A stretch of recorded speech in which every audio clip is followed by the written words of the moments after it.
Hello friends, नमस्कार। स्वागत है आपका टेक मुकेश चैनल में। तो फ्रेंड्स, आज के इस वीडियो में मैं आपको बताने जा रहा हूँ कि आप लोगों की बहुत क्वेरीज आ रही है कि पीएफ का पैसा कैसे निकाले, how to withdrawal PF money. तो आप जो है पीएफ का पैसा यदि निकालना चाहते हैं, उसका फुल एंड फाइनल सेटलमेंट करना चाहते हैं, तो उसको जो है किस तरह से कर सकते हैं, क्या क्या उसके लिए आपको डॉक्यूमेंट्स लगेंगे और किस तरह से जो है आपके अकाउंट में पीएफ का जो पैसा है वो आएगा। तो आज के इस वीडियो में हम इसी के बारे में जानकारी लेंगे। तो फ्रेंड्स, उसके बारे में बात करने से पहले आपसे करूंगा एक रिक्वेस्ट कि यदि आपने चैनल को अभी तक सब्सक्राइब नहीं किया है तो प्लीज़ चैनल को सब्सक्राइब कर लीजिए और जो बेल का आइकन आता है उसको भी दबा दीजिए ताकि आपको जो आने वाली वीडियो की नोटिफिकेशन मिलती रहे। तो चलिए फ्रेंड्स, जान लेते हैं कि किस तरह से जो आप अपने पीएफ का फुल एंड फाइनल सेटलमेंट कर पाएंगे। तो देखिए फ्रेंड्स, इसके लिए आपको सबसे पहले जो ईपीएफओ की ऑफिशियल वेबसाइट है epfo.gov.in, इसके ऊपर जाना है। जैसे आप उसके ऊपर जाएंगे तो आपके सामने जो इस तरह का इंटरफेस खुलता है। यहाँ पे सर्विसेज दी गई है for employers and for employees. तो आपको जो फॉर एम्प्लॉयज़ सेलेक्ट करना है। यहाँ से आप अपनी मेंबर पासबुक, जो आपकी पीएफ की पासबुक होती है, उसको चेक कर सकते हैं कि उसमें कितना अमाउंट है।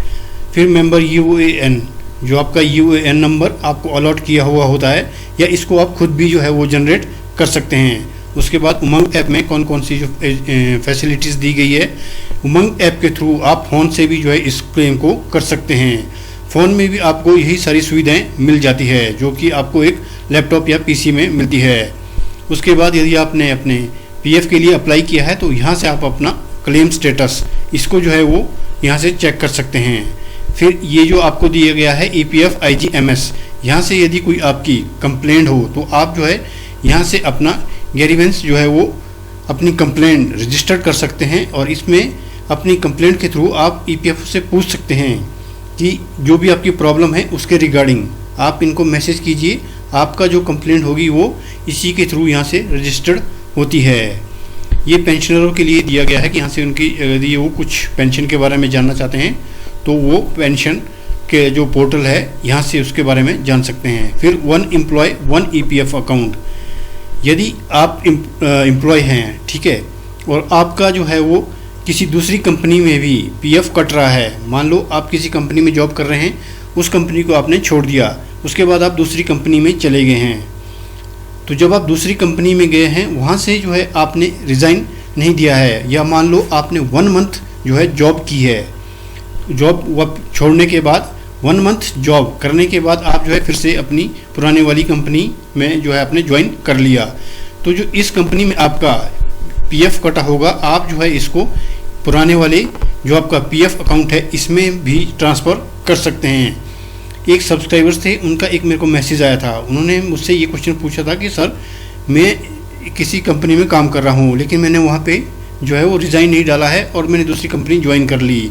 उस कंपनी के बाद मैंने वो कंपनी लेट इट, उसको मैंने छोड़ दिया और फिर से मैं अपनी पहले वाली कंपनी में आ गया हूँ, और मेरा उस कंपनी में जो कि दूसरी कंपनी थी उसमें जो है वो 800 समथिंग कुछ उनका पीएफ कटा था, तो उसको जो है मैं किस तरह से इस पुराने वाली कंपनी में डाल सकता हूँ।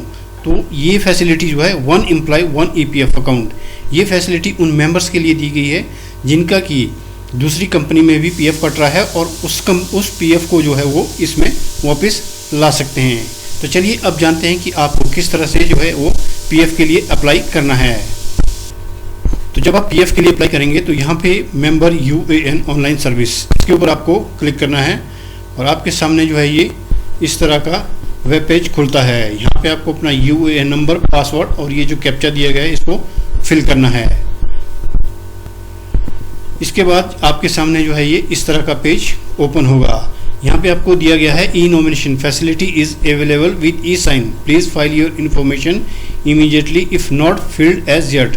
यदि आप ई नॉमिनेशन के लिए फाइल करना चाहते हैं तो आप जो है यहाँ से भी ई नॉमिनेशन के जरिए इसको फाइल कर सकते हैं। यहाँ फाइल नाउ का ऑप्शन दिया गया है, इसके ऊपर क्लिक करने के बाद यदि आप ई नॉमिनेशन करना चाहते हैं तो यहाँ से उसको कर सकते हैं, लेकिन हमें अभी पीएफ के लिए अप्लाई करना है तो हम करेंगे लेटर करने के बाद देखिए सबसे पहले जो आपका यूएएन नंबर, आपका नाम, आपकी डेट ऑफ बर्थ, जो आपका जेंडर है, यहाँ पे आपकी जो प्रोफाइल मेंबर प्रोफाइल है पूरी प्रोफाइल आपकी यहाँ पे शो करेगा।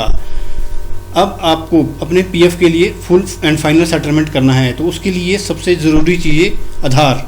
Pan and bank account number, ये जो है वो आपके यूएएन में वेरीफाइड होने चाहिए। जैसे यहाँ पे देखिए आधार नंबर दिया गया है तो ये पूरी तरह से वेरीफाइड है, और जो पैन नंबर है ये भी जो है वो वेरीफाइड है।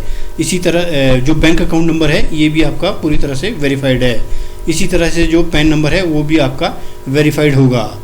तो ये 3 चीज़ें आपकी जो है वो पहले इसमें ये जो आपका यूएएन पोर्टल होता है उसके ऊपर जो है वो डिजिटली साइंड होनी चाहिए, मतलब कि वेरीफाइड होनी चाहिए।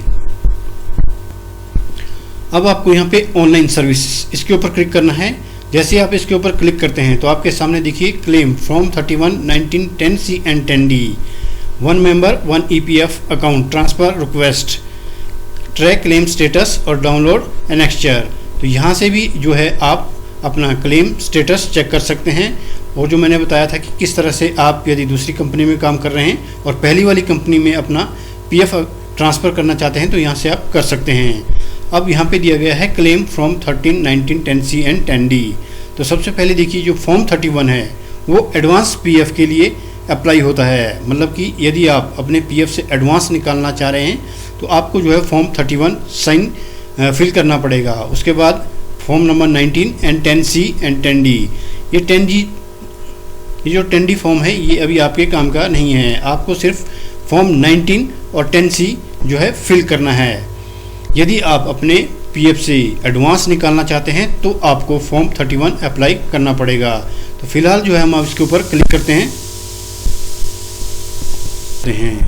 उससे पहले मैं आपको बता दूं कि देखिए जो ये मैनेज का ऑप्शन है यहाँ पे जो है आप अपनी basic details, contact details, KYC से रिगार्डिंग भी जो है यहाँ पे आप सारी जानकारी ले सकते हैं।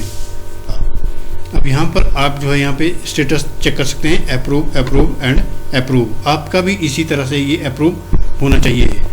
और देखिए जब आप EPF के लिए अप्लाई करेंगे तो आपको जो है वो 2 बातें पता होनी चाहिए। नंबर 1, जो आपका PF पेंशन का पैसा होता है जो कि एम्प्लॉयर वो जो है आपको, तो आप जो है पेंशन का पैसा तभी विड्रॉ कर पाएंगे यदि आपकी जॉब किसी कंपनी में 6 मंथ से ऊपर की है। यदि आपको किसी कंपनी में 6 महीने हो गए हैं, 6 महीने से कम की जॉब में, ध्यान से सुनिएगा, 6 महीने से कम की जॉब में आप जो है अपनी पेंशन का पैसा विड्रॉ नहीं कर पाएंगे। आपको सिर्फ PF का जो आपका कटा होगा उसी का पैसा मिलेगा। पेंशन का पैसा आपको तभी मिलेगा यदि आपकी जॉब 6 मंथ से ऊपर की होगी।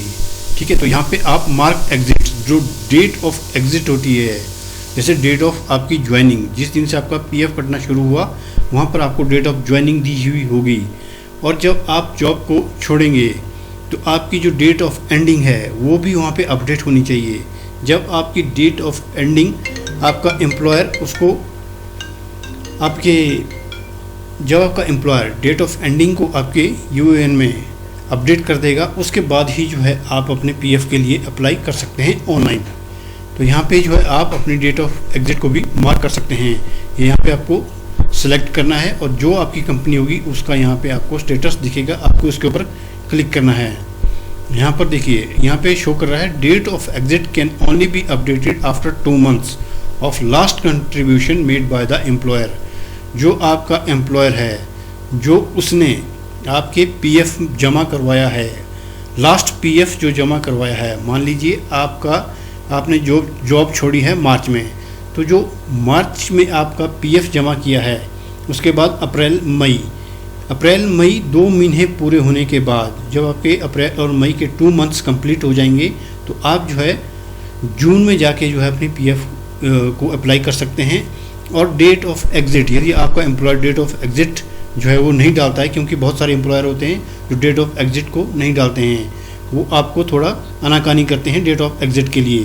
तो आप जो है EPFO ने ये सुविधा भी ऑनलाइन दे दी है कि आप जो है उसको किस तरह से अप्लाई कर सकते हैं, खुद ही आप अपनी डेट ऑफ एग्जिट को यहाँ पे एंटर कर सकते हैं। तो ये 2 months के बाद होगी। तो चलिए अब चलते हैं फाइनल स्टेप्स की ओर।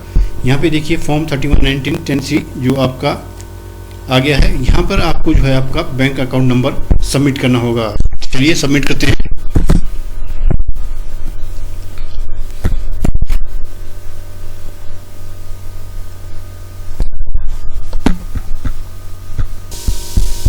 सबमिट करने के बाद आपको इसको वेरीफाई करना होगा। जैसे आप वेरीफाई करेंगे तो यहाँ पे आपको वार्निंग दी जाएगी। ठीक है, जिसको आपको जो है वो यहाँ पे यस करना है। इसमें लिखा है कि जो मैं बैंक डिटेल्स डाल रहा हूँ वो मेरे द्वारा जो है वो वेरीफाइड है, तो आपको यहाँ पे यस पे क्लिक करना है। अब इस पे यस पे क्लिक करते ही आपके सामने यहाँ पे देखिए date of joining EPF, date of ending EPS, और date of ending EPF and date of ending EPS का आ रहा है ऑप्शन। यहाँ पे आपको प्रोसीड फॉर ऑनलाइन क्लेम के लिए अप्लाई करना है।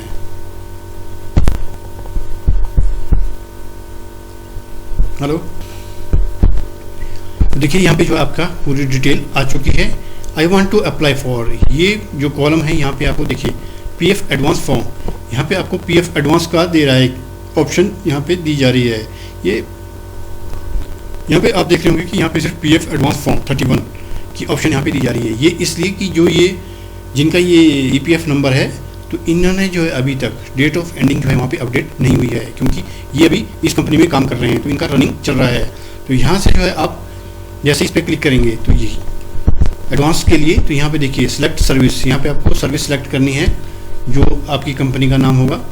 फिर आपको यहाँ पे मेरा किस उद्देश्य के लिए, आप ये एडवांस के लिए मैं आपको बता रहा हूँ। देखिए यहाँ पे जो है आप एडवांस पैरा के लिए भी निकाल सकते हैं। यहाँ पे देखिए आपको जो है रीज़न दिए गए हैं, ठीक है। Natural calamities, illness, power cut, purchase of handicapped equipment, मतलब कि आपको किस पर्पज से जो है आपका पीएफ विड्रॉल करना है, यहाँ पे आपको वो डालना होगा रीज़न। तो आप पे रीज़न डाल दिया है, और आपको कितनी राशि चाहिए उस राशि को जो है आप यहाँ पे फिल कर सकते हैं। फिर यहाँ पर आपको एम्प्लॉय एड्रेस, जो भी आपका एड्रेस होगा आप यहाँ पे उसको सबमिट कर सकते हैं। अब upload scan copy of cheque public passbook, यहाँ पे जो आपकी जो चेक बुक है, जो आपकी बैंक की जो चेक बुक है, जो पासबुक है, उसका जो है आपको जो फ्रंट पेज होता है या जो लास्ट ट्रांजेक्शन आपकी हुई है उसका स्क्रीनशॉट लेके यहाँ पे जो है वो फाइल को सबमिट कर देना है, और यहाँ से आप उसको व्यू भी कर सकते हैं। और उसके बाद जो है आपको यहाँ पे I am applying for this claim, और यहाँ पे गेट आधार ओटीपी, आपके आधार के साथ जो आपका आधार नंबर है वो आपकी यूएन के साथ लिंक है, और आपके आधार के ऊपर वो ओटीपी सेंड करेगा। जैसे ही आपके पास ओटीपी सेंड होता है तो वहाँ पे आपको ऑप्शन आती है वेरीफाई करने के बाद आप जो है उसको सबमिट कर देंगे। जब सबमिट कर देंगे तो आपका जो है एडवांस पीएफ का जो पैसा है, जो आपने एडवांस पीएफ के लिए, देखिए यहाँ पे देखिए जो पीएफ एडवांस फॉर्म 31, इसके लिए आपने एडवांस पीएफ के लिए अप्लाई किया है, इसको जो है आप ये जो आपका फॉर्म है ये एडवांस पीएफ के लिए ईपीएफओ के पास सबमिट हो जाएगा, और वहाँ से जो है आप अपना जो पीएफ का पैसा है वो आपके अकाउंट में डाल दिया जाएगा। सेम यही प्रोसेस फ्रेंड्स आपकी जो 10C जो फॉर्म होता है वो पेंशन के लिए होता है, और जो फॉर्म 19 है वो आपका पीएफ के लिए अप्लाई करता है। यदि मान लो आपने सिर्फ पीएफ का पैसा निकालना है तो आप फॉर्म 19 को अप्लाई करेंगे। यदि आप पेंशन के लिए अप्लाई कर रहे हैं तो आपको फॉर्म 10C अप्लाई करना पड़ेगा। यदि आपको दोनों ही निकालने हैं, मतलब कि फुल सेटलमेंट करना है, पीएफ का पैसा भी निकालना है और आपकी पेंशन का पैसा भी आपको विड्रॉ करना है, तो आपको पहले फॉर्म, यहाँ पे आपको ऑप्शन आएगी फॉर्म 19, तो आपको पहले फॉर्म 19 करना है। सेम यही प्रोसेस रहेगा, उसको सबमिट करना है। उसके बाद आपको फिर से यहाँ पे जाना है, और यहाँ पे जैसे आप क्लिक करेंगे सैरो के ऊपर, तो यहाँ पे आपके सामने नीचे और इसी तरह के ऑप्शन खुलेंगे, तो वहाँ पे आपको उस ऑप्शन पे फॉर्म 10C उसको सिलेक्ट करना है, और उसको भी इसी तरह से फिल करके जो है वो सबमिट कर देना है। जब आप उसको सबमिट कर देंगे तो विद इन, वैसे तो 3 डेज़ के अंदर अंदर यदि आपका सब कुछ सही है, KYC सही है, डेट ऑफ एग्जिट सही है, बैंक अकाउंट नंबर सही है, तो ईपीएफओ जो है आपके पीएफ अकाउंट का जो पैसा है उसको 3 दिन के अंदर अंदर जो है वो भेज देता है। यदि आपके किसी ईपीएफओ को लगता है कि कुछ, जैसे मान लो कई बार होता है कि कई बंदों के नाम के आगे जो है स्पेलिंग मिसमैच होती है, जैसे यहाँ पे संजीव लिखा है SAN, तो हो सकता है वहाँ पे SNGWB हो, उसको वेरीफाई करने के लिए कई बार थोड़ा टाइम लगता है, तो वो जो है वो 7 दिन के बाद भी जो है आपके जो बैंक अकाउंट है उसमें पैसा ट्रांसफ़र करता है। लेकिन आपका जो आधार KYC में आपका आधार, बैंक और पैन, ये तीनों जो है वो सही होना बहुत ज़रूरी है, तभी जो है उतनी जल्दी आपके पीएफ अकाउंट में पैसा जो है वो ट्रांसफ़र ईपीएफओ करता है। यदि इससे रिलेटेड फ्रेंड्स कोई और आपकी क्वेरी हो तो आप मुझे जो है पूछ सकते हैं। तो ये था फ्रेंड्स कि आप पीएफ से किस तरह से जो है वो पैसा निकाल सकते हैं, किस तरह से फुल एंड फाइनल सेटलमेंट कर सकते हैं।